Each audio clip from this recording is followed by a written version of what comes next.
Welcome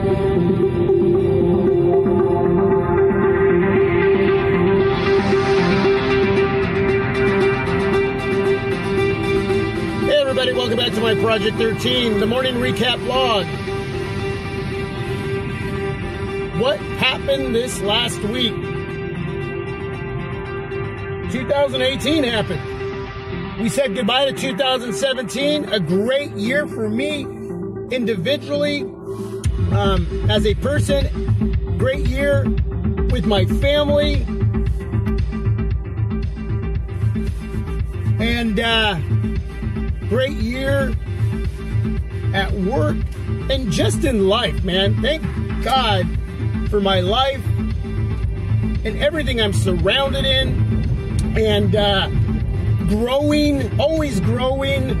2017 was a year of growth in many different ways than I've experienced ever in my life. Now we're in 2018. And as a team here on my Project 13, we grew last year when it came to tech, smartphones, that area we love so much. I was able to utilize 2017 financially and bring in a lot of flagship devices. Just an amazing year to share with all of you, and thank you for being on that ride. And just looking forward to more going forward. And I want to be able to utilize this team, this channel, to change it up a bit. So looking forward to that. Connecting with other YouTubers outside of the ones I'm already connected with. Just see what some of the same, but a lot of looking forward to a lot of something different too as well. Maybe some more live shows. I don't know. I'm always going to be vlogging. Vlogging's going to be my thing. I'm going to base this channel more off vlogging than the review. But the reviews are going to be there. They're just never going to be exactly how you think a review should be here on my Project 13. It's going to be different. So, I'm looking forward to changing up how I go about that. Connecting with other YouTubers and doing the live shows together, or even just putting a video together that isn't live, and then throwing that up there. I'm looking forward to new YouTubers, man. I did mention 3 of those. Lover of Tech BA in the first video that I uploaded for 2018 early morning vlog. That was on Monday. And Gadget Beard. Shout out to him, man. I love that beard. Love that beard. I would grow mine like that, but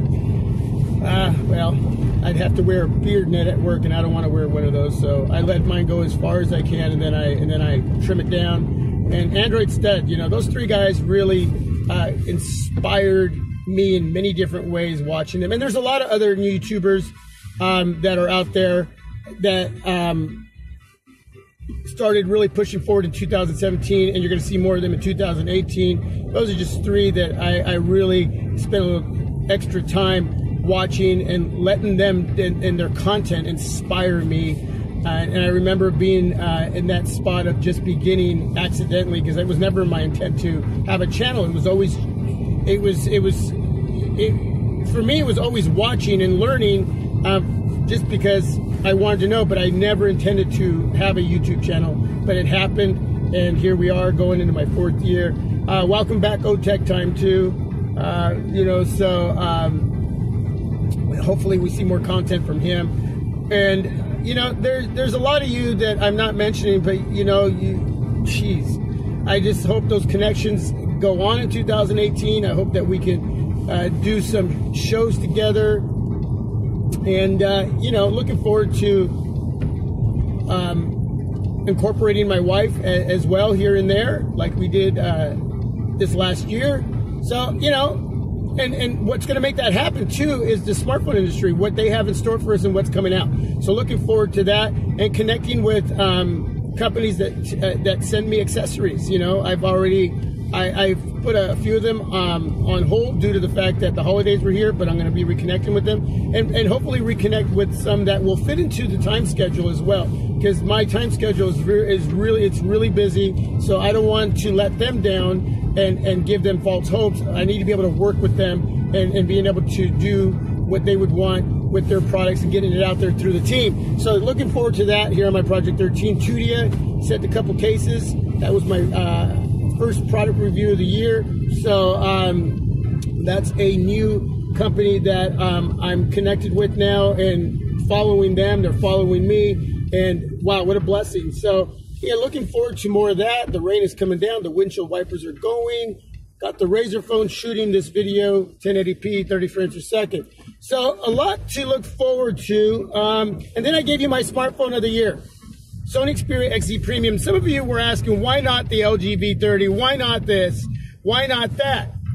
No iPhone in the conversation. Well, remember, the smartphone of the year is based off my experience and what I'm choosing for me, not for anybody else. And with that being said, it's not that any of the other devices that weren't in that category, whether it be the Samsung Galaxy S8, S8 Plus, the Note 8, you know, whether it was the Essential or whether it was the Google Pixel XL2, you know, there's a lot of devices that could have been thrown into that mix, but I'm going off what I had, what I used, and what ended up being my smartphone of the year, not anybody else's. So it's not that any other device couldn't have been there. I mean, I could have brought in some of those other devices that I didn't bring in, and maybe they would have been there. But for me, at the end of the day, the Sony Xperia XZ Premium was my smartphone of the year.